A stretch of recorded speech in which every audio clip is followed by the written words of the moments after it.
Bonjour, alors je vais vous parler d'énergie évidemment, de science. Mon objet c'est de rappeler un petit peu où nous en sommes en, en Occident et en Chine, des débats sur l'énergie pour essayer de comprendre ce qui fait problème dans le dialogue difficile, manifestement difficile, entre les médecines traditionnelles, appelons-les comme ça, et la biomédecine, sans jugement et sans polémique, mais sans esquiver la problématisation. Alors, pour rappel, de nombreuses médecines traditionnelles mobilisent une notion centrale qu'on peut traduire par énergie, mais il risque d'y avoir un malentendu, c'est ce que je voudrais expliquer tout de suite. Alors cette notion d'énergie, c'est la traduction de prana, par exemple, pour ce qui est du sanskrit. En Inde, on a une médecine ayurvédique qui naît avec l'Atharva Veda, considéré comme le quatrième Veda, écrit entre moins 2000 et moins 500 avant Jésus-Christ. Donc voilà, une médecine qui mobilise cette notion d'énergie qui circule dans des nadis, c'est-à-dire des méridiens. En Grèce, on a une médecine hippocratique, ou à Rome, la médecine de Galien, influencée par les théories stoïciennes du pneuma, du souffle vital. Ce sont aussi des médecines de type vitaliste qui mobilisent la notion d'énergie, qu'on peut traduire comme, mon prédécesseur l'a dit, du grec pneuma, ou énergeia aussi, pour reprendre le terme d'Aristote. En Chine, c'est surtout de la Chine que je voudrais vous parler aujourd'hui.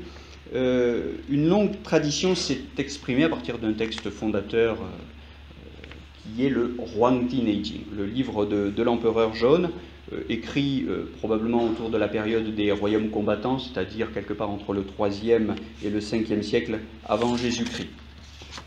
Donc ce sont 81 chapitres pour le Lingshu, 81 chapitres pour le Suwen. Voilà, une histoire qui commence là, il y a 2500 ans environ, même si la plus vieille traduction la plus vieille copie que nous ayons de ce texte date du 8e siècle après Jésus-Christ.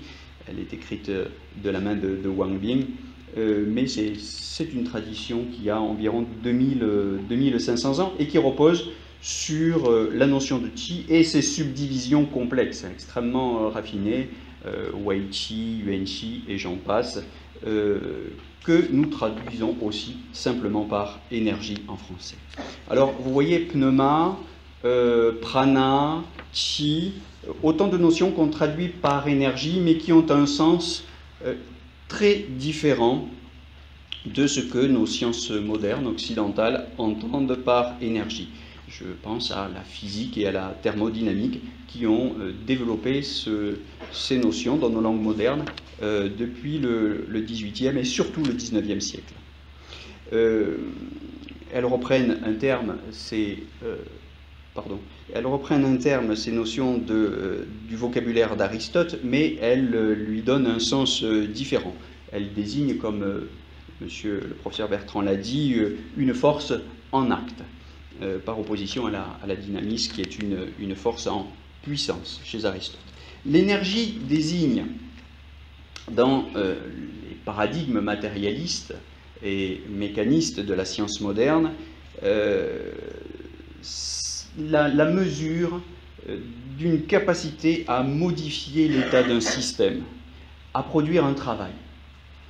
Elle se mesure en joules, parfois en calories.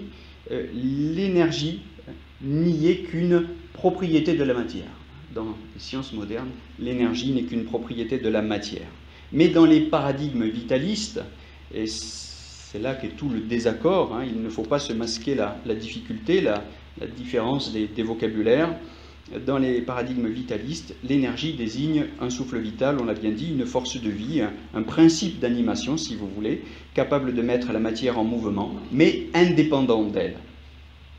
Elle n'est donc pas, cette énergie, de nature matérielle, du moins elle n'est pas pensée comme telle, et c'est ce qui rend le paradigme mécaniste et le paradigme vitaliste si étrangers l'un à l'autre.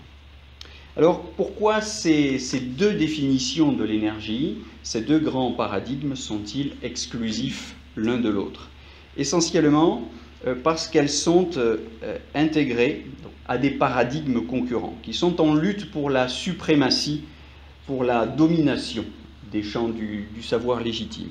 Ça, c'est ce qu'expliquent tous les travaux des épistémologues et des sociologues contemporains de la science. Je pense à Thomas Kuhn. Vous savez sans doute ce qu'est un paradigme chez Thomas Kuhn. Un paradigme, c'est un modèle, c'est un schéma explicatif. La science, ou plutôt les sciences, il faudrait parler au pluriel plutôt qu'au singulier, comme on l'a fait jusqu'ici. Les sciences reposent sur des schémas explicatifs en concurrence les uns avec les autres. Ils sont fondés, ces paradigmes, sur des principes, sur des concepts scientifiques, sur des méthodes différentes. Et ce sont, si vous voulez, pour reprendre la définition de Kuhn, des matrices disciplinaires, des variations d'une théorie dominante. Si la constitution de ces paradigmes est très utile au quotidien dans le travail des scientifiques, et si elle est très utile au progrès du travail collectif de la science, le problème c'est que ces paradigmes tentent de minimiser, voire d'ignorer les anomalies théoriques et factuelles qui dissonnent avec leur propre théorie. Les anomalies, ce sont, dans le vocabulaire de Kuhn, si vous voulez, tous les concepts étrangers. Par exemple, le concept d'énergie comme souffle vital pour la biomédecine. Ce sont aussi les anomalies, les faits ou observations qui contredisent le paradigme dominant, car des observations, il y en a.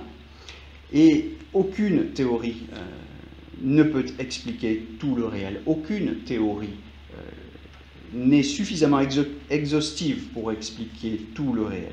Les anomalies sont donc inévitables, quelle que soit la théorie scientifique qu'on veut défendre. Donc les paradigmes s'interpellent, si vous voulez, mutuellement, à coup d'anomalies, et c'est cela, l'histoire de la science. Elles se défendent aussi, puisqu'elles s'attaquent, elles se défendent mutuellement en minimisant ou en niant les anomalies qui les dérangent. Par exemple, le chi, souffle vital, ou le pneuma des Grecs sont des anomalies pour la biomédecine, et c'est la raison pour laquelle, depuis Descartes, dans le cadre des paradigmes matérialistes et mécanistes, on les a qualifiés tour à tour d'idées obscures et confuses, c'est le terme de Descartes, de croyances creuses et de superstitions moyenâgeuses, c'est le vocabulaire des scientistes du XIXe siècle, Auguste Comte, Pasteur, et comme aujourd'hui, vous le voyez, on les qualifie de délire New Age. Je vous renvoie à l'article Wikipédia sur le terme énergie. Alors, pourquoi un tel discrédit, pourquoi un tel dénigrement plus fondamentalement qu'aux enjeux économiques, si vous voulez, je ne veux pas parler des conflits d'intérêts et des enjeux économiques qui sont derrière ces grandes institutions scientifiques, plus fondamentalement qu'aux enjeux économiques auxquels on ramène trop souvent et trop vite ce type de débat, je crois que le problème de ce dialogue difficile tient à la méthode scientifique elle-même, dont Kant a défini les contours et les conditions indispensables dans la critique de la raison pure en 1781, notamment dans la seconde préface, pour ceux qui n'auraient pas le temps de lire la critique de la raison pure tout entière. Un texte dans lequel Kant explique qu'il faut tenir pour vide tout concept auquel ne correspond dans l'expérience aucun objet matériel, observable et mesurable. On ne peut parler de connaissance, au sens plein du terme, au sens scientifique du terme, après Kant, que pour de tels concepts et de tels objets. Le reste, c'est-à-dire tout ce qui ne s'applique pas à des objets matériels, observables et mesurables, c'est bien pensable, si vous voulez, on peut bien en parler, mais pas scientifiquement. Et ça ne constituera jamais, pour Kant, une connaissance légitime, une connaissance scientifique au sens plein du terme. Donc Kant opère cette célèbre distinction entre penser et connaître. Pire, même, puisque prétendre connaître ce qu'on peut seulement penser, ce serait un délire, et c'est contre ces délires, contre ce risque de délire de la raison que Kant écrit sa critique de la raison pure, qui est l'entreprise qui vise à prévenir les délires de la raison en la cantonnant dans les limites étroites de l'expérience possible. La question qui s'ensuit est donc la suivante. L'énergie, si on désigne par là le souffle vital, le prana, le pneuma, les esprits subtils, le chi, quel que soit le nom qu'on lui donne dans le cadre des paradigmes vitalistes, correspond-elle à une réalité observable et mesurable? Sinon, elle n'est qu'un mot vide, un mot creux. Alors c'est une question évidente que se sont posées des scientifiques chinois formés aux sciences occidentales dans les années 80-90 du XXe siècle. Des chercheurs trop peu connus, puisque d'après ce que j'ai pu observer sur le net, on ne trouve pas leur nom sur Google, même en anglais. Alors ces chercheurs, ce sont des personnalités très connues en Chine, et peut-être que notre ami chinois nous le confirmera tout à l'heure. C'est Gu Hansen, c'est Feng Lida, c'est Zhang Zhenhuang.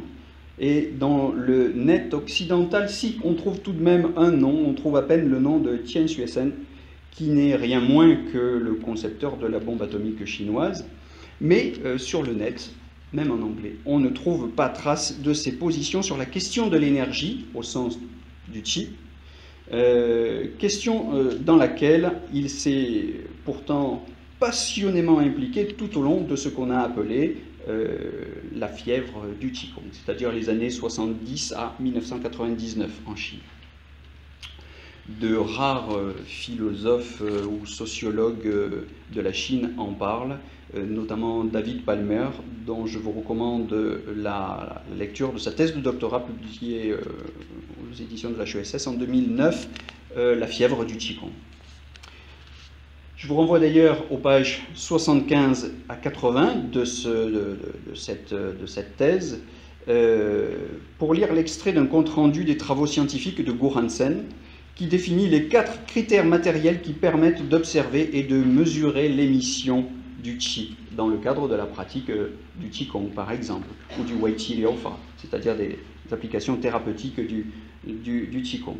Gu Hansen a donné le nom d'énergie externe, Wai Qi, à ce concept d'une énergie qui ne renvoie plus, comme dans la philosophie classique chinoise, à une réalité principielle, cosmique, métaphysique, mais à un objet d'expérience possible, observable, objectivement et mesurable. Dans l'expression Wai Qi, Wai, externe, veut dire conforme aux exigences d'une méthodologie scientifique de type matérialiste, donc sans recours à aucun présupposé métaphysique, ni à une expérience intérieure de type psychologique, voire mystique. Ce qui fait toujours sourire les défenseurs, évidemment, des paradigmes matérialistes et mécanistes. Donc, il y a eu un débat en Chine, et ce débat s'est mené de manière vigoureuse, pro et contra, avec les pour et les contre. Pour, j'ai cité Tian Xuesen à l'instant, et Zhang Zhenhuang, un grand représentant des intérêts militaro-industriels. Et de l'autre côté, en face, contre, He Zuoxiu, pour ne donner que quelques noms éminents, bon, qui ne vous parleront peut-être pas si vous n'êtes pas avertis de l'histoire récente de la Chine. Ce sont tous des personnalités du monde scientifique ou militaro-industriel, donc, et ces personnes n'ont rien à voir, j'insiste sur ce point, avec les maîtres spirituels et les grands maîtres, plus ou moins autoproclamés, qui ont aussi proliféré en Chine, hein, ne le nions pas, au cours de ces décennies, et ont bien sûr tiré profit de ces débats, y compris un profit financier, ne nous le cachons pas. Mais il ne faut pas confondre la question du Qi, la question de l'énergie, avec celle des fonctions exceptionnelles, c'est-à-dire des pouvoirs paranormaux dont ces maîtres prétendaient être détenteurs, et il ne faut donc pas jeter, si vous voulez, le bébé avec l'eau du bain. Pour ne pas dépasser le temps imparti, je ne développerai pas les raisons pour lesquelles ces recherches sur le YT, sur l'énergie externe, ont subi un coup d'arrêt dans les raisons 2000. Ce sont des raisons politiques, très exactement suite au débat houleux sur les fonctions exceptionnelles et aux événements de l'association Falun Gong sur la place Tiananmen autour du Zhongnanhai en avril 1999. Donc ces recherches ont eu des répercussions sur le plan politique qui elles-mêmes ont eu des répercussions sur la recherche scientifique sur ce sujet.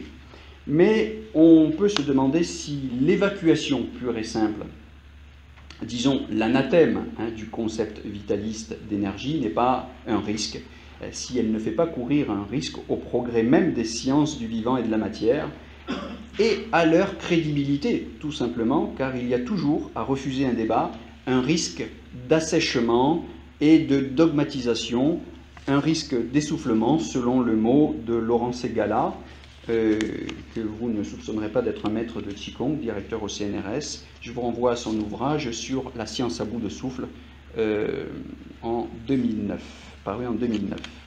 Donc c'est la raison pour laquelle je voulais finir cet exposé par un hommage à l'anarchisme épistémologique de Paul Feyerabend, un autre grand épistémologue contemporain. Si la constitution des paradigmes a son efficacité pour le travail quotidien des chercheurs et les progrès de la science, la mise au pas des armées de fonctionnaires de la science officielle risque aussi d'avoir des effets délétères ou limitants.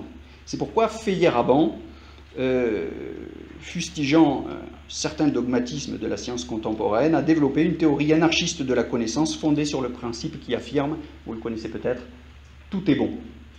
Une théorie très stimulante dans laquelle il encourage ce qu'il appelle les contre-inductions. Les contre-inductions, ce sont des raisonnements et des observations qui malmènent, non pas pour les saper, mais pour les élargir et les enrichir, les paradigmes dominants. En conclusion, l'énergie comme souffle vital ou principe de vie, sous le concept de Qi externe, élaboré par les chercheurs chinois dans la décennie 80, est un concept et un objet d'observation et de mesure. Il est donc, ou du moins prétend être, falsifiable, selon le terme de Popper, c'est-à-dire susceptible d'expérimentation reproductible, ce qui n'était peut-être pas le cas des expériences de Mesmer, effectivement, mais de l'eau a coulé sous les ponts de pluie. Et s'il ne l'est pas, la charge de la preuve en revient désormais aux adversaires de la thèse qui ne peuvent s'en tirer par une rhétorique du dénigrement. Il y a donc bien là un défi pour la science à venir. Il ne s'agit pas de brouiller les frontières entre la science et la métaphysique, de braver les apports de la critique de la raison pure et d'encourager, disons, une dérive mystique de la science, mais il s'agit de voir si ce qu'on appelle Weiqi, énergie externe ou énergie tout court, peut, d'après les observations ou expériences faites, être défini comme une réalité indépendante de la matière ou doit finalement se réduire à une propriété spécifique de la matière. La question est ouverte. Comme ce fut le cas, par exemple, de la vie biologique depuis que la science dispose du concept d'ADN, considérant, si vous voulez, pour le dire comme Ernest Kahn, que la vie n'existe pas. La vie comme principe séparé, ça n'existe pas. Ce n'est finalement que de l'ADN, c'est-à-dire une propriété originale des formes d'organisation particulières de la matière. Mais alors tout reste à comprendre et à repenser de la manière dont cette énergie informe la matière et s'articule avec elle. Et c'est peut-être dans cette direction des recherches, c'est peut-être dans cette direction qu'avancent les recherches du projet PIR, par exemple, à l'université de Princeton, ou celle du docteur Jean-Jacques Charbonnier et François Lallier de l'université de Reims, je parle de médecins. C'est vers eux que nos regards pourraient se tourner si nous voulons voir comment on peut mettre en œuvre cet anarchisme épistémologique sans rien céder à la rigueur des méthodes scientifiques, pour concilier à la fois l'évidence troublante et stimulante des observations et notre besoin de comprendre rationnellement et d'expliquer de l'autre, car il est aussi légitime, évidemment. Il ne s'agit pas seulement de penser ou de spéculer, mais comme le disait Kant, de connaître. Merci.